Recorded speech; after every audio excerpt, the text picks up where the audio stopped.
Hey, good morning, everybody.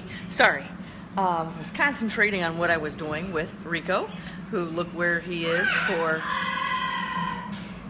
at least the second week in a row. Good morning, Susan. Good morning, Sharon. Coco. Good morning, Bobby. Hey, Sean. Happy Father's Day to you guys. We're sitting here today. Joining us is Quincy and Levi, our deaf dog. And all the parrots in here. Welcome to another episode of Coffee with the Critters. Happy Father's Day. I was trying to think of a topic to talk about for Father's Day, but we have no fathers here as far as animals. So I thought about it would be a great time to, hey Bobby, thanks for sharing this live stream.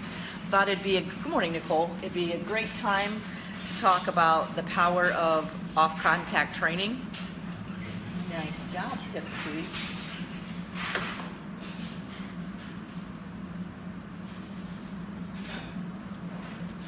It's quiet in here this morning. Take advantage of it because it's not going to last long. Good morning, Brianna. Yeah, but Freddie's not out here in the center. We haven't designed a cage for him yet. Good morning, everybody. Welcome to another episode of Coffee with the Critters. For those that may not know, good morning, Deb. Hi.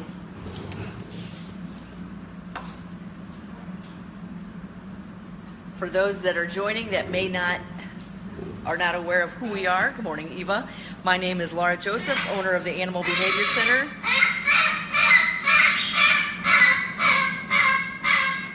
And that's Suki. The Animal Behavior Center is what are we?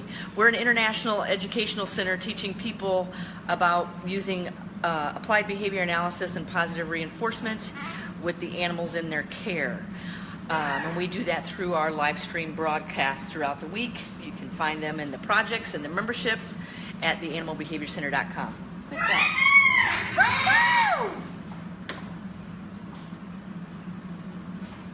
Good morning, Sylvia. I saw you sneak in here. Hey, Ray. So why I could do many episodes on off-contact training. A lot of the animals, hi, I'm reinforcing a hi. And this is how we introduce, here's some off-contact training. This is how we introduce this is how we introduce people to Rico. Rico here is 100% off contact, except for with me. So what we do is we use environmental events. If you haven't watched last week's episode, hey Crystal, if you haven't watched last week's episode on what is applied behavior analysis and how do we use it with animals, you may want to go back and take a look.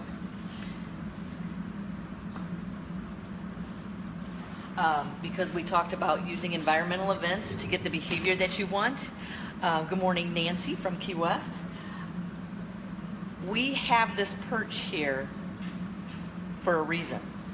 And this application could be used with any animal. So we've created a station. Hi.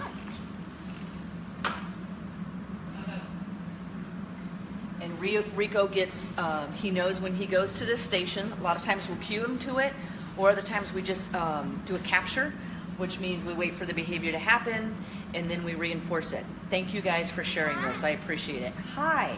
So this is how we introduce people to Rico, who is off contact, besides me. And what we do is, this is our food prep area. So when you first walk in the door, this is what you see. And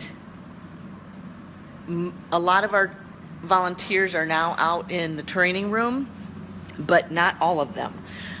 We're putting, certain volunteers are picking different animals to train here. Hi.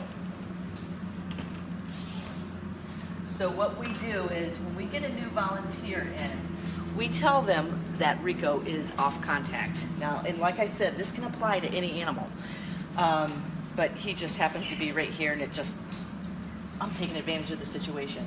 So what we do is we'll have new volunteers starting to work right here sometimes. Once they get transferred into this room, they start working right here.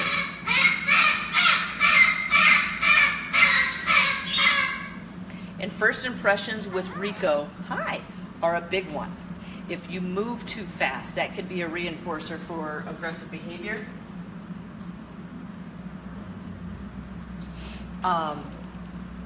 So what we do is we'll keep the volunteers right here, and every time Rico says hi, because first impressions to him are a big one. If you move too fast, if you do something he doesn't like, he's very likely to lunge at the side of the cage and fly to the side of the cage. And believe me, you want those cage bars between you. If that happens, I try to prevent that from even happening once. Hi, because then I have to counter condition, and I don't want to have to if I don't have to. And that's one of my talks at the October event this year, is on counter conditioning, what it is, how you work with it. Meaning you have to retrain a behavior. Good morning, Bruce from Scotland. Hey, Karen. So I don't want the undesired behavior to even happen in the first place. Hi. But I make mistakes as well, a lot. I just make sure I learn from them. So what we do, we use environmental events, placement of the table, placement of the station to get the behavior that we want.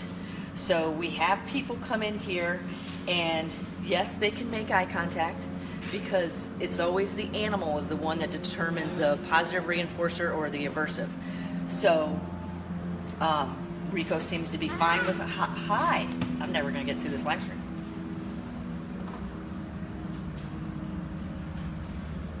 What schedule of reinforcement am I using with Rico when he says hi? Good morning, Colleen. Hey, Pat. Anybody? Anyways, so every time he says hi, we immediately pair the new person with the delivery of the positive reinforcer. And that's called something called a conditioned reinforcer. Good morning, Kate. Hi. Close, Nicole. Good. Nicole, I am reinforcing his hi 100% of the time. Oops. Oops. Every single time he says hi, I deliver a positive reinforcer. And yes, Eva, continuous schedule of reinforcement. So there's many people in here that are members of the Animal Behavior Center and members of our projects. So say hi, Colleen.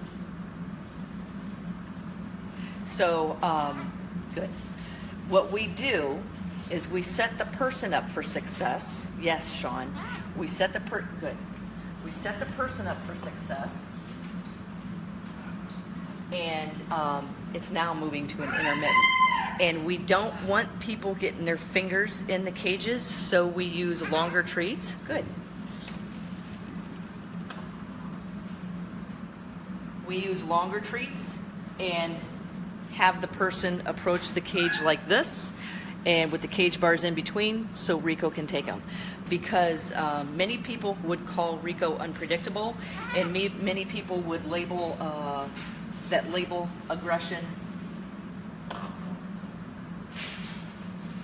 We'll also use the label unpredictable. There's a paper that I wrote called Putting Unpredictability on Cue. I work with a lot of different animals that can, I work primarily with exotics. I love working with exotics because try using force with them. Good. There's a lot of power in the message, a lot of power of the type of training in the message behind working with exotics, because they can do some serious damage to you real quick. Not that domestics can't, they can as well. We've got 2 dogs in for training right now. Good.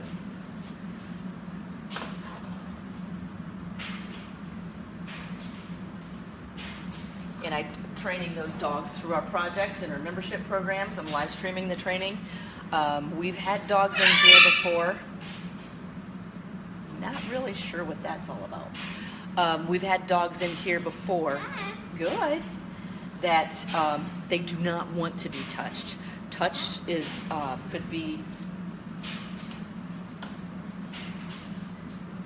touch could have a history of being paired with an aversive, conditioned reinforcer. So anyways, we set the people up for success and create this conditioned reinforcer immediately, meaning a certain stimulus, the new person.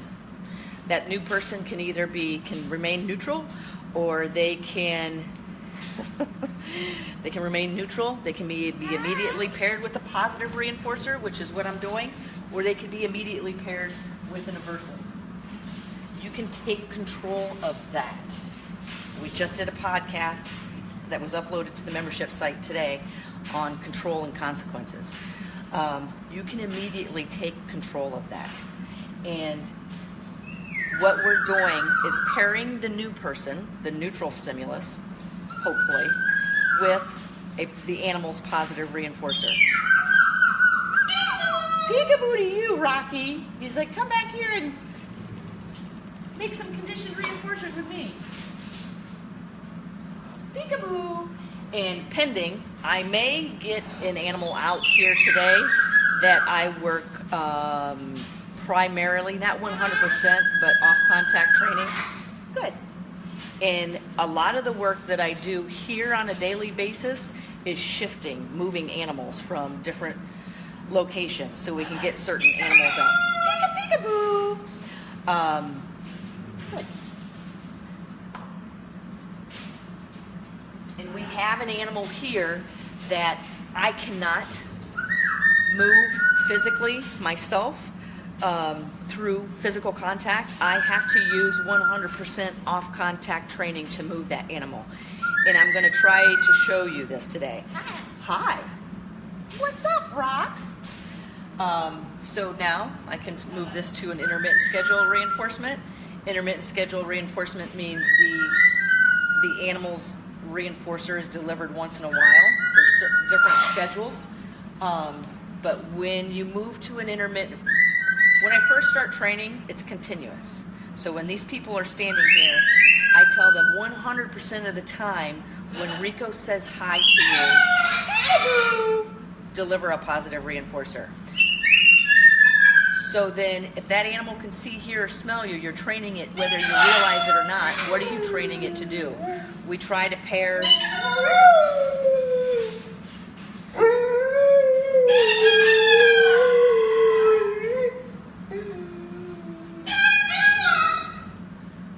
What, Quincy?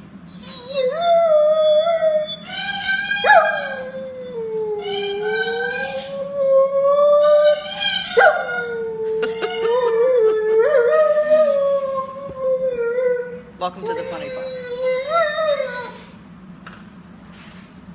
When we first start training an animal, it's usually on a continuous schedule reinforcement. Hi, Coco. Meaning we deliver the animal's positive reinforcer 100% of the time.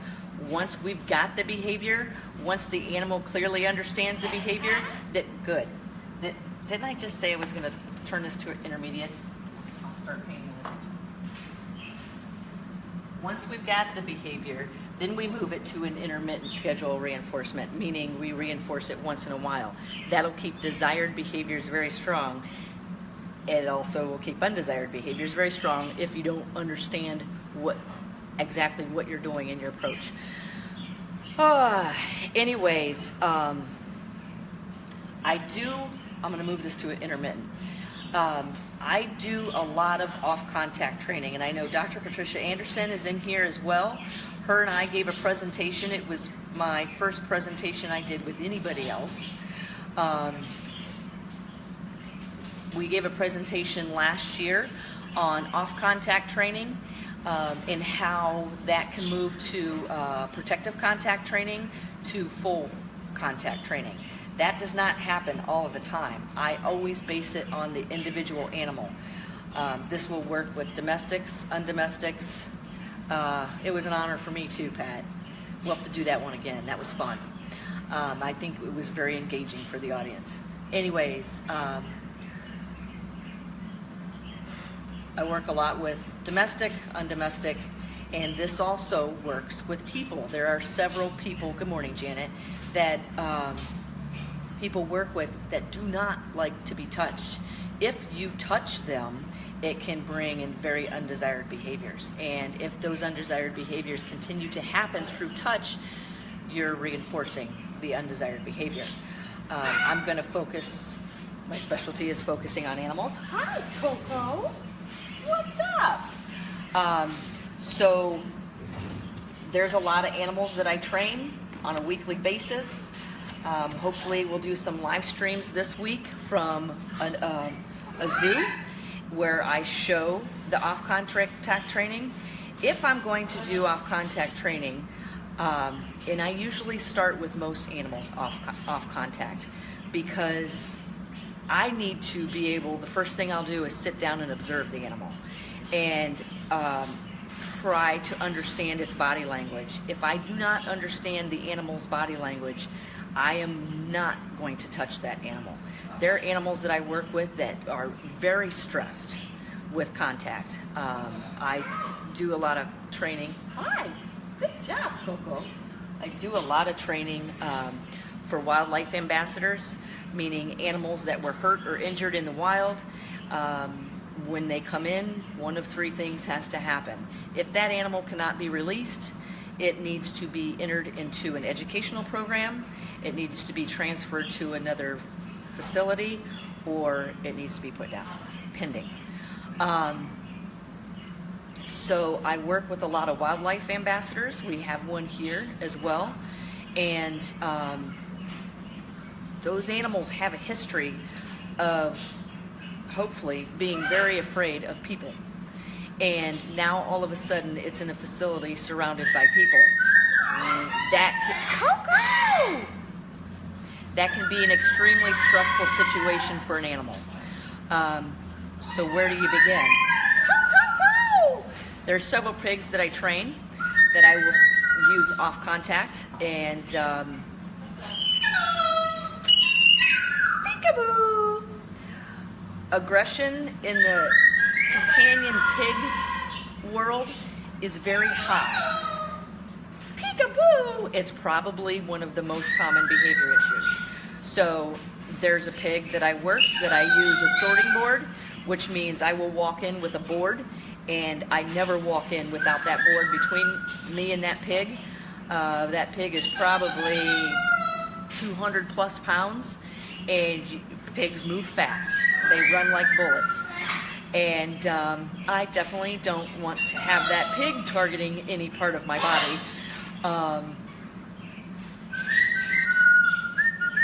So maybe we do an example with Milo. Even though Milo doesn't show any of those behaviors, I can work with animals with cage bars between us, with a board between us. What, peekaboo? What? With a board between us,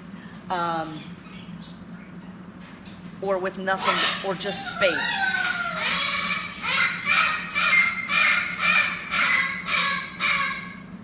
I thank you guys for sharing this live stream. I appreciate it. I work with, where I begin working with an animal off contact is I just pay attention to the animal. Where can I start interacting with that animal via training where I'm seeing calm behavior?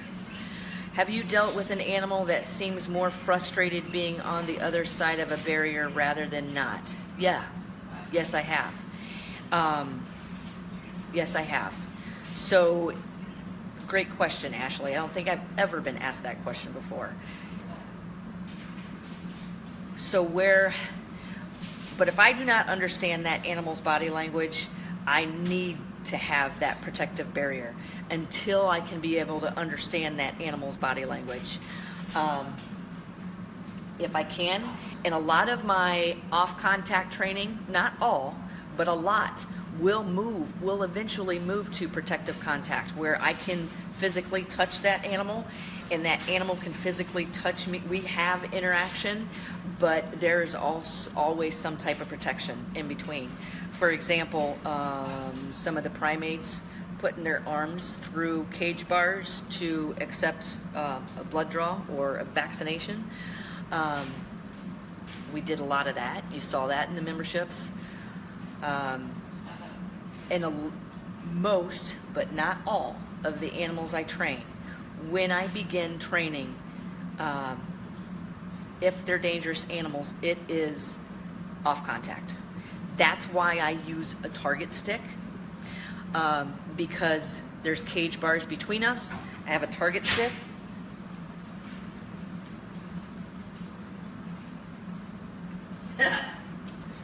The dogs see the target sticks come out and they're like right here beside me. They know what they are. They're conditioned reinforcers. Look at that tail wagging. She's like, train me, train me. Because studies show, hey, good morning, Vicki, that if you're actually using positive reinforcement training, it is the animal's preferred form of enrichment. Even those that in the beginning don't desire human interaction. So a lot of times, that's why I use target sticks. One of the first things I'll train any animal, especially one that I am not familiar with, the species that I'm not familiar with, I will listen to what people say about the animal, but I'm going to keep it in the back of my head, but primarily I'm going to keep a clear head, and I'm going to start training and interacting with that animal so I can develop a relationship and so I can understand without the use of labels what behaviors I may be seeing. Deb says, what about an umbrella putting his feet through bars to reach and hold your finger? Magoo does this too, and other people who come visit. Yeah, that would be protective contact training. That happens with Coco as well, and that's not necessarily a good thing, but it's always based on the individual. Vicki! So let me give you an example. What you think, Rico? I will use a target stick to start training an animal. It's one of the first things I train. And most of us are target training, whether we realize it or not. Target training is when you want an animal to touch a particular body part to an object. So when you ask your dog to sit, that's target training.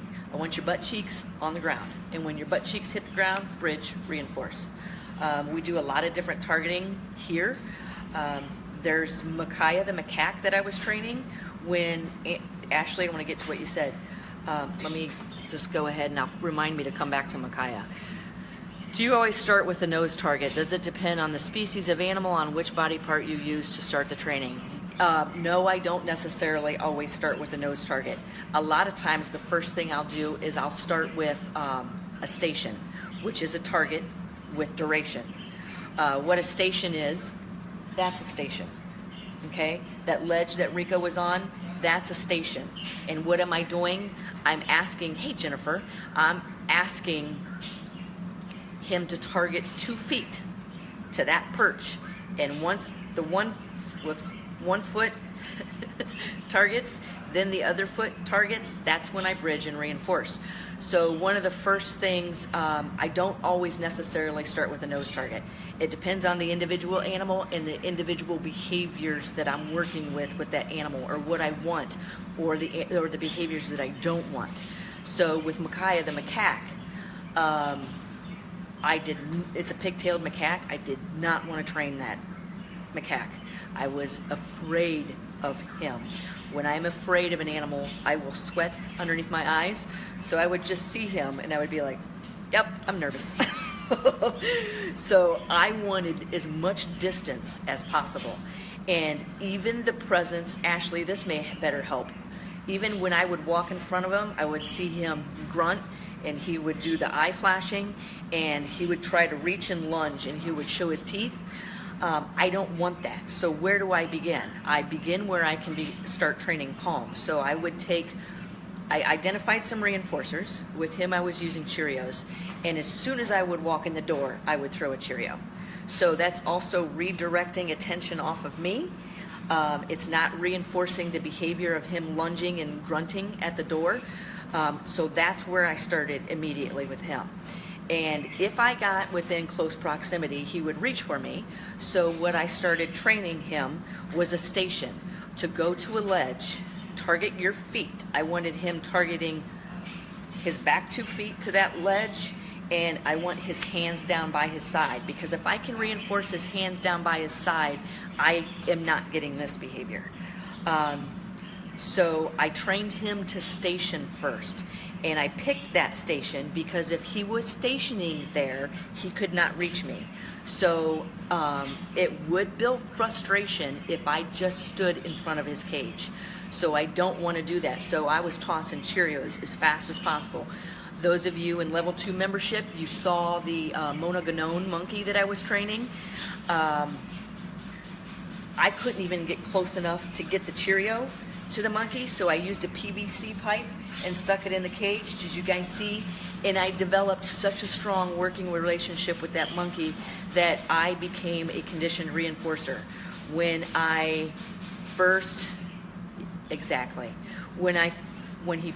she first started, she would see me, she would grunt and do a lot of these, she would grab her tail and preen it really hard, she would grab her back leg and start biting it. What are you doing, Coco? So I needed to get those. I couldn't get close enough to the cage bars to throw the Cheerio in, because if the Cheerio hit the cage bars and fell on the ground, that would cause frustration, and that is exactly what I didn't want, because I don't want frustration in the animal's environment anyways, but it's being paired with me. I am soon going to be the cue. I'm poisoning the cue. I'm creating a conditioned reinforcer. I'm soon going, just the sight of me is going to be a cue for the animal to start biting its back leg. So I quickly got a PVC pipe in there, and I would deliver the Cheerios at a gap, a distance this far outside of the cage, and I taught that monkey to station on a tree stump in the middle of its cage. I started training it to go into its crate, and I never had to touch it. I never had to touch her, because touching from me, I could see, was a stressor for her. So the animal is always the one that determines the reinforcer and the positive reinforcer and the aversives. So I did not want to pair myself with them. I will post some articles that support your questions about studies. Yeah, I have a study here, and hey Connor, how are you? Good to see you. I will post a study that I have here. I know Sean just asked about it in the level 2 membership on showing that when you're actually training an animal using positive reinforcement, it's the animal's preferred form of enrichment. Studies will show that, and I know that because I see it every single day. And what's really cool is with these animals, some of the animals that you are using off-contact training with, in the beginning, a lot of times I have nothing else to use than food, because that animal, I have no value, no positive value to that animal. So a lot of times I will start off with food and consistently pair myself with the animal's positive reinforcer 100% of the time on a continuous schedule of reinforcement. Nice job, Rock. And then soon what I find is I become a conditioned reinforcer, and the animal's positive the list starts to grow. And guess what? I'm on it. And that's exactly what I want to be. I want to be the deliverer of awesomeness. That's why I always tell people, find all the awesome things in the animal's environment that it likes, not all of them, some of them, and then take those and deliver them to them in the same amounts they get throughout the day, and you're pairing yourself with it. And let's see if we can get them back on the station. Come back over here. So it already started to happen. Now I'm just putting it on cue. And then what I find is those animals that once showed stress of the sight of you, pretty soon you become, the opportunity to interact with you becomes the animal's positive reinforcer. Do you use target sticks for your hand with parrots? Do I use target sticks in my hand? I don't know if Rico, he knows targets. Let's do some different targets with some different animals, okay? And I'll show you how you do not have to touch the animal to do this, because it builds a relationship. It puts enrichment into their environment, and it should always be on an individual basis, always. So let's see if we can do a beak target and then maybe a foot target. Touch. Good. He hasn't touched it yet because I'm not sure. It's taken a long time to eat that treat. I'm not going to have him touch it yet because I'm not sure if he's going to touch it or attack it, which is both a touch. Touch. Good. Rocky Joseph.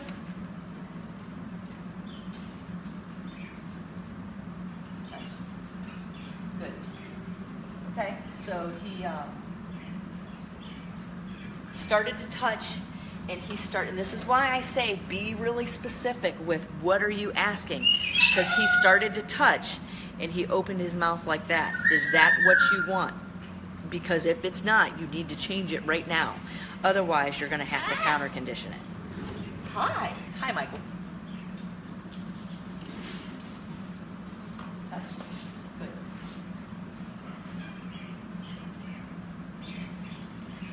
So if you don't want the animal grabbing it with their mouth,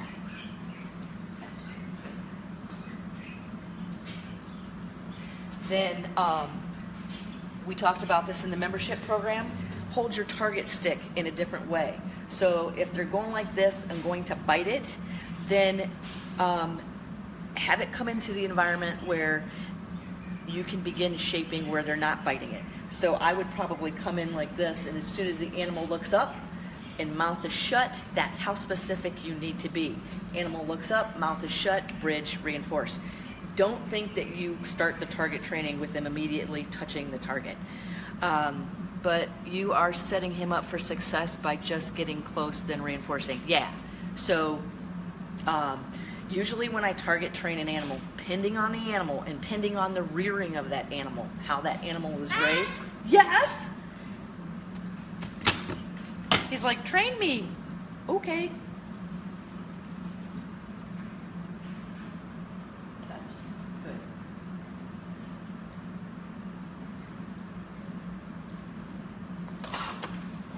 Forgot what I was saying before that. But doesn't that show how highly valued the training is to the animal, that he's asking for it? I get out the target sticks here and both the dogs came running to me. So let's do some target training with the dogs. Let's pretend like the dogs are, you don't want that? He's like, no man, give me the pine nuts. Want that? No, okay. This target stick, yeah, so Vicky, I know there's several trainers in here. Sean, don't you guys see this when you train? Once the animal starts understanding that training is communication. That's what I'm doing, is communicating with that animal. This is what I'm asking you to do. Good. This is a target stick that I used. I love this target stick because it breaks up like this and it sticks right in your treat pouch like that, and then you come out and whoop-de-doo, look at that. Love this target stick. I use this with a lot of mammals. I will use this target stick with, because if I'm working with a shorter animal, this is how I trained Levi to heel.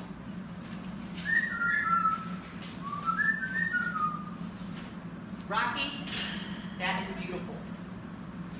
Yes. So look, I've got the target stick out. Look at the dogs. What are we doing? What are we doing? What are we doing? So this is a conditioned reinforcer. All right.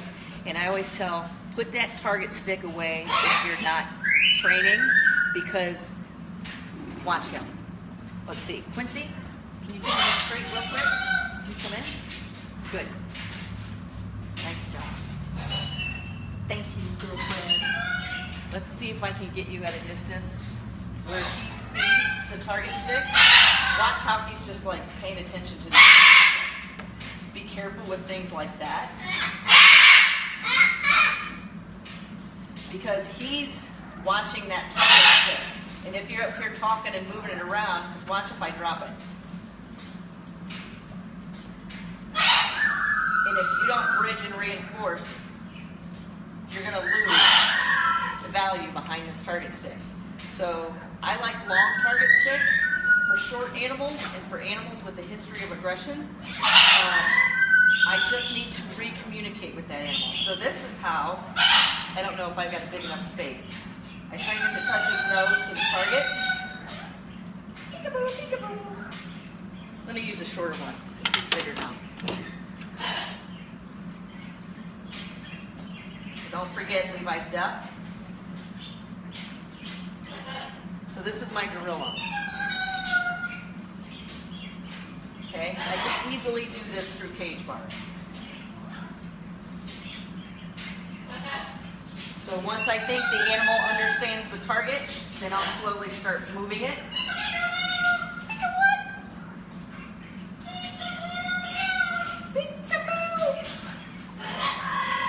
I'll start moving it. That's pretty, Rocky. I'll start moving it from side. Ooh, sorry. I scared him. We should do this in the Deaf Dog Project.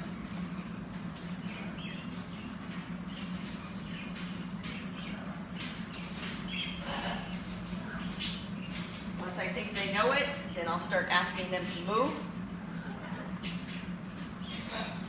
I can easily poison the cue here. Do you guys see it?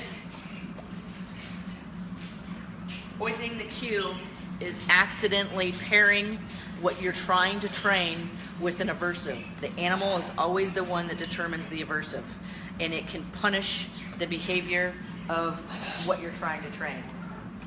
So this is how I taught Levi heel.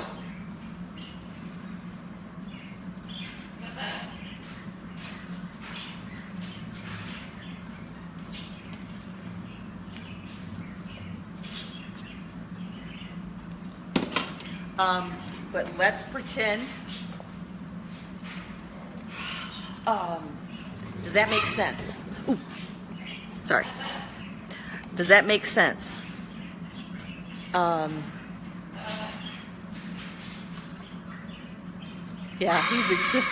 he's very excited to train.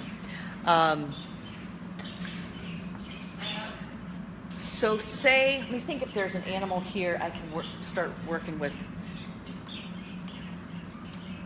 hand targets. Because with Micaiah the macaque, what I did, let's pretend Levi is Micaiah the macaque, okay? And there's cage bars between us. So let's pretend that orange square is the ledge that I used to train Micaiah to station. So I could get to a point where I could reinforce without him reaching or grabbing from it. He's not used to this station at all. You're such a dork. Come here.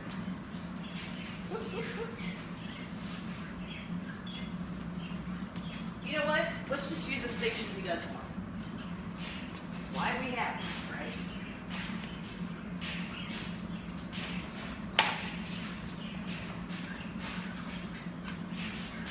Okay, so once I got to the point, who told you that, Rocky? That's silly. Then I trained him to stay there and do not move.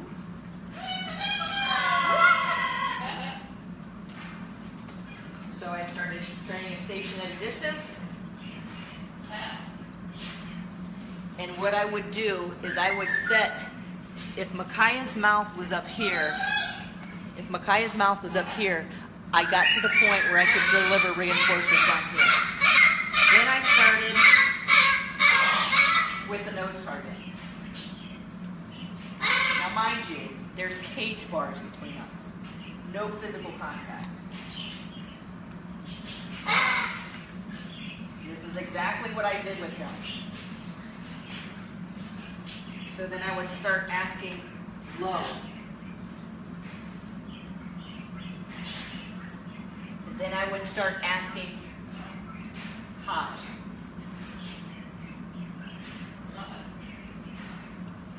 And then what I did, and I'll show the beginning steps in the membership program. Then I started asking him, but Micaiah is a big macaque. If his back feet were standing on the ground, he reached up, if his back feet were standing on the ground and he stood on his station and he raised his hands, he would probably come up to here. So he's got very long arms and very long legs. So what I started doing with him was, here's the cage bars between us. See how Levi's watching my hands? I need to be careful because I'm training him. He's looking for information. So then I started asking Micaiah, up high, move over here. And he would touch his nose to the target, but if I called him off his station, he had to go back to his station to earn reinforcement.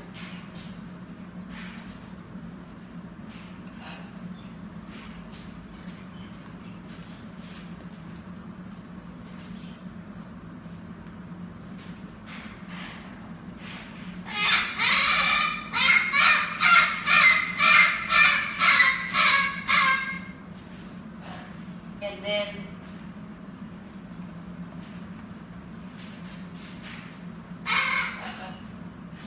after that, I started using syringes with banana baby food.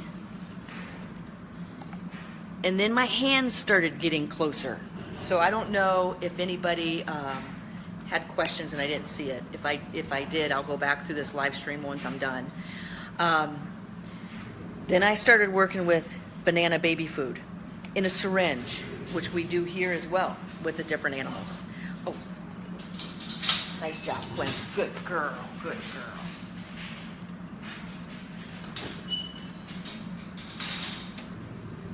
And then my hands started coming in close proximity.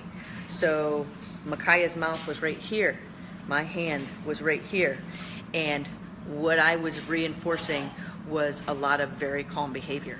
So then I started becoming a cue. When I would walk up to him, he would immediately run to his station. Instead of sitting at the cage bars, flashing his eyes and showing his teeth and grunting.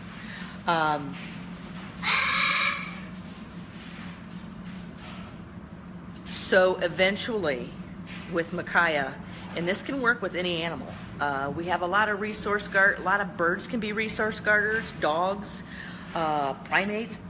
Any animal probably has the potential of being a resource guarder.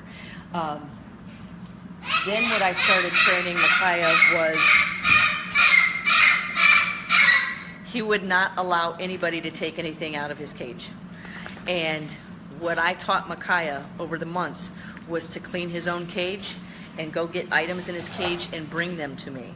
And then I began training him, because if you dropped a stick next to his cage, you could not bend down and pick it up. What I started training, and Deb Jones was here with me one time, and I went out and showed her. What I started training was, I'm going to pick up the stick, and I'm going to hand it to you. So a resource guarder is an animal that will protect things of high value, and do what they have to make sure no other animal or person can interact with that. So I started taking a stick, I would hand it to him, or I would throw it in his cage and he would go get it, sit up next to the cage, take it through the cage bars, allow me to grab it, and then I would bridge and reinforce. And that is a primate that I trained for 13 months.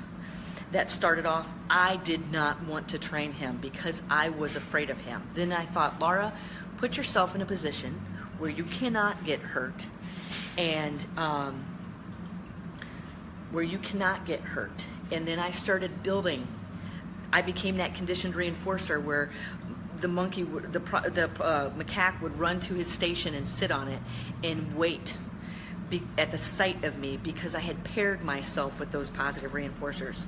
When I was done training him, what soon became is he started resource guarding me. I can't have that either. But a zookeeper came up to me and put her hand on my shoulder, and Micaiah just went nuts. So I just talked about this the other day in the membership program. how that was totally unexpected. It made me feel good because I was like, man, when we first started, you couldn't stand the sight of me. Now you're protecting me from anybody touching me, but that's not healthy because guess what I'm not training right now? I need other people to be able to interact with Micaiah the same way I do if I want to take the stress out of the environment. What do you think, Rico? So, Crystal, how difficult was training those animals without 100% compliance of the other people caring for the animals? It depends. It can be frustrating for me as the trainer because, like I just said, with Rico being on a continuous schedule of reinforcement, it's the strongest schedule of reinforcement. And when other people come in, and that's why here, people are like, oh, I'll just clean cages. I'm like, oh, no, you won't. Only the best trainers get to clean the cages here. Because you're reinforcing undesired behavior, whether you realize it or not, or you could be. And so what I see when other people, because when I'm actually training, I love training animals, but when you're working with the public, you're training people how to train animals and build strong relationships. And if that's not done, if other people come in and don't pay attention to those behaviors or walk by and let him reach for you, you're just reinforcing undesired behavior. What I saw, depending on the animal, what I saw was the behavior stayed very strong with me. Very strong with me. And I was only training Micaiah once a week. 1 day a week. And what I see in other animals is it can keep undesired behaviors very strong. There's an example where you have an intermittent schedule of reinforcement for very undesired behaviors. That is why nobody is allowed to go into cages here. The Animal Behavior Center doesn't exist because it's full of animals with no behavior issues.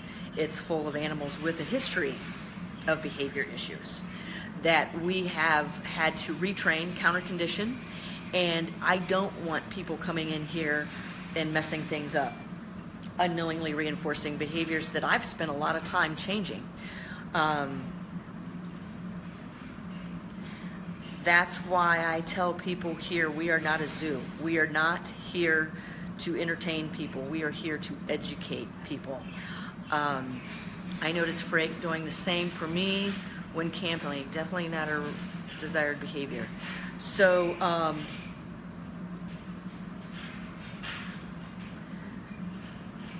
there's a couple more points I want to make about off-contact training. Don't let an animal just sit in a cage or in an environment because you don't think you can work with it. I have yet to interact with an animal I could not work with. I may have to lower my criteria and my expectations and what I thought. But seeing an animal in a cage not being engaged is one of the saddest things I have ever seen. And that is why labels such as unpredictable, the animal's unpredictable. Well, what does that mean? The undesired behavior is exhibited once in a while and I can't tell when it's coming. Well, learn that body language. That's why with Rico, I mean, he's off contact with everybody else. Rico, most of you know, is the absolute love of my life. And he's the umbrella cockatoo I was training right in the beginning. He could easily be labeled as unpredictable. So I begin my training. I don't just walk in Rico's cage because there's a pretty high percentage that he's going to attack me.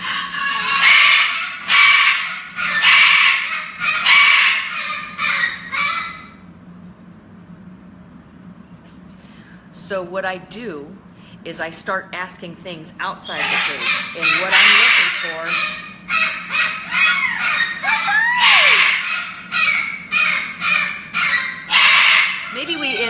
that's right, Rock. Maybe we end this in the other room. I'll be right back, guys.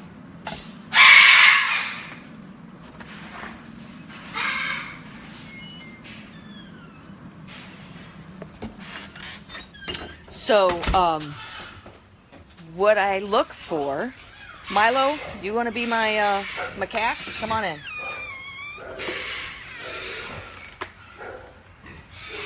Good boy. What I look for before I walk into Rico's cage, I will ask certain behaviors that he already knows. And I'm getting a read on his body language. I'm watching how the feathers are placed. What's the eye look like? Is the mouth open a lot? Because I want the mouth to stay shut. Because an open mouth with Rico is a cue that, to me, that he's not comfortable with what I'm asking. I will ask Rico, let me pull up a chair. Here's our mammal training table that we just designed for vet, to start training vet and grooming behaviors. But what I will do is start paying attention to that body language. If I do not understand it, I'm not going in. I was just working with an animal the other day, and I'm sitting there training, and I am reading body language because that is how the animal is communicating with us. I'm sitting there reading body language, and then all of a sudden it cocked its head sideways, and I was like, I do not know what that means. I have not seen this behavior before. I do not know what it means. So I redirected and ended the training session, because until I can better understand, and what I'll do is watch that animal from a distance, so I'm not paired with whatever made it cock its head, and I'll start identifying, is that a behavior paired with something it doesn't like or something it does like? Hey, Deb. Deb, I was just talking about Micaiah the macaque that you went out with me to see on the resource guarding, and how I was training him to hand things of value to inside his cage through the cage bars and giving them to me. So if I do not understand a body language, I am going to end the training session so I don't pair it with myself, and I am going to see if I can observe the animal at a distance and better read, that's Milo at the tripod, better read what that new behavior is. So let me give you an example of how I start with off-contact training and move it to protective contact training. There's a pig that I'm training that the one I was telling you before, I will not interact with it without a protective board in front of me. So I start with off-contact, and then I'm moving with contact. And let me show you what I'm doing. Milo does not know this behavior. So let's pretend Milo is a 250-pound charging pig.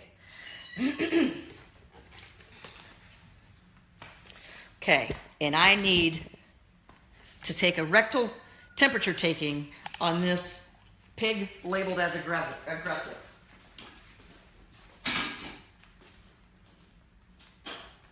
So I trained the pig to turn around. I'm trying to decide if I want to use a station or not. He knows a station, so I can get the behavior of where I want him pretty quick. And I do not have Cheerios on me, but I have pellets right here. I'll use them. So what I do with this pig is I trained her to have her face away from me. Not right here. I want it away. Because if her face is away from me, she cannot charge me. So let's start training Milo this. And let's pretend this is my sorting board. So a sorting board is about this size, and you use it. I don't have one here because I don't train that pig here. You use it like this. You stand in front of the animal like this so the animal can't charge you. So I want the animal turned away from me, okay? So what I did with her is I did a capture. Every time she would turn away from me, I would bridge and reinforce. So here's my sorting board with my aggressive pig, right? Oops.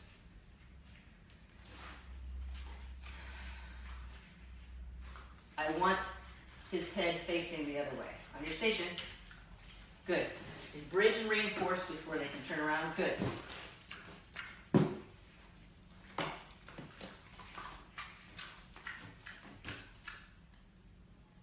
Good. My sorting board's too big. I can't walk around it. Good. I'm going to call, for sake of time, I'm going to call Milo off.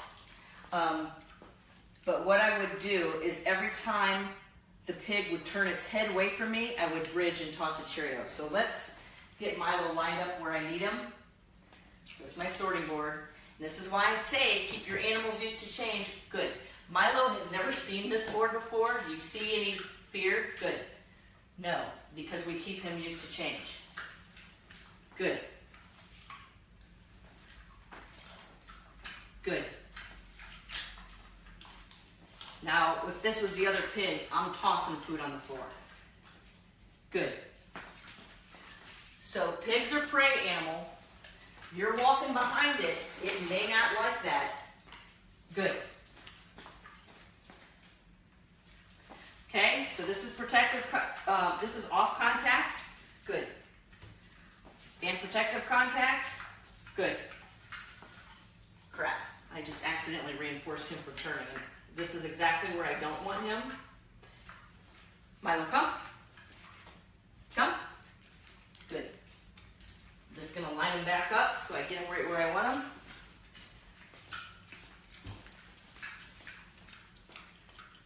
On your station. Good.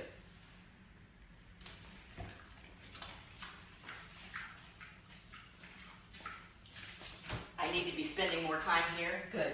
But for the sake of the live stream, I'm trying to move fast so I can tell you where I'm at with this pig. Good. Good. Good. And then I can start, good, protective contact training with that pig. Right here, sweetie. Right here. Okay. So we're training rectal temperature taking.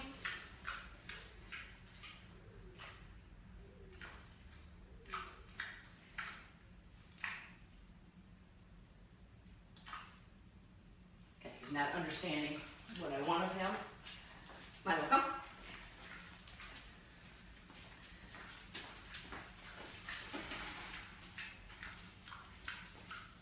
So I'm going to go back where I can make it easy to get the behavior that I want. Good.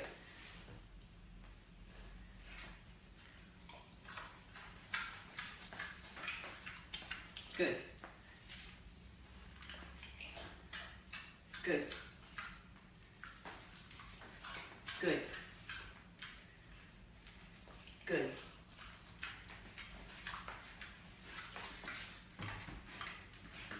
Crap. I'm moving way too fast just for this live stream. But I wanted to show you, let me put the sorting board down. I'll be able to work faster so I can show you the end result.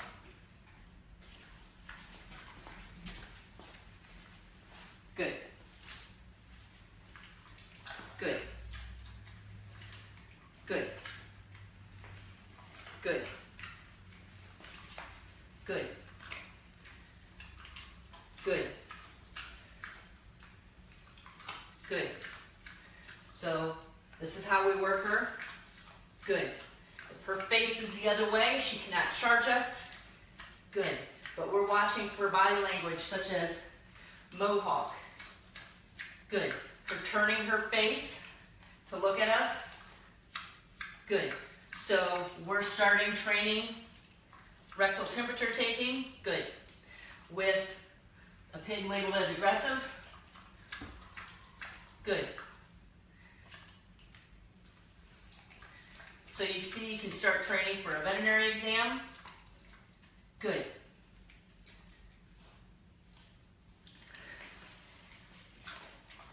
Good job, Milo. So that's protective contact training. where the protective barrier is still there, but you're able to touch the animal. Must be 10 o'clock, Sandy's here. Where you're still able to touch the animal and you're building a strong relationship with that animal. If somebody comes in and trains, doesn't know what you're training or doesn't care what you're training, they're just coming in to get a job done, and that pig starts charging, they are undoing all of your training. That's why I always say, if that animal can see, hear, or smell you, or feel you, you're training it whether you realize it or not.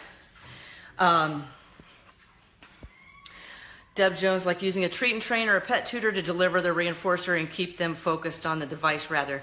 Yeah, thanks, Deb. And that particular behavior, we do use a pet tutor and hit the remote control so I don't have to keep, it prevents the animal from turning around and looking to where the reinforcer is being delivered. So that's why I need to, zoos should have you train the animal specific trainer along with the animal. Yeah, and that's what I do. I just got back from a zoo in Chicago, helping them train their Bengal tigers.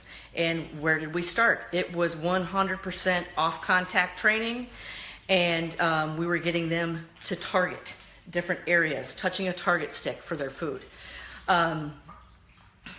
So my point is, if you cannot physically touch the animal, don't think that you can't train it, that you can't do something with it. The importance there is because if studies show that if you're actually using positive reinforcement, it's the animal's favorite form of enrichment.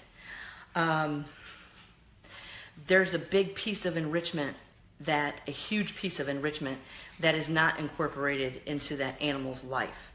You can also create enrichment through foraging and many other ways, but the reason I train, the only reason I train, is because I see the power of how enriching it is for that animal, and I want the stress as much as possible out of that animal's environment, especially if this is the way it has to live for the rest of its life.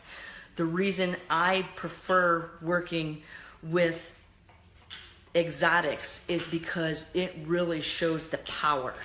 Because I'm working with a lot of animals that can hurt me and probably kill me in a heartbeat if I allowed it, if I was stupid, if I'm not paying attention. If I'm tired, I do not train at a zoo.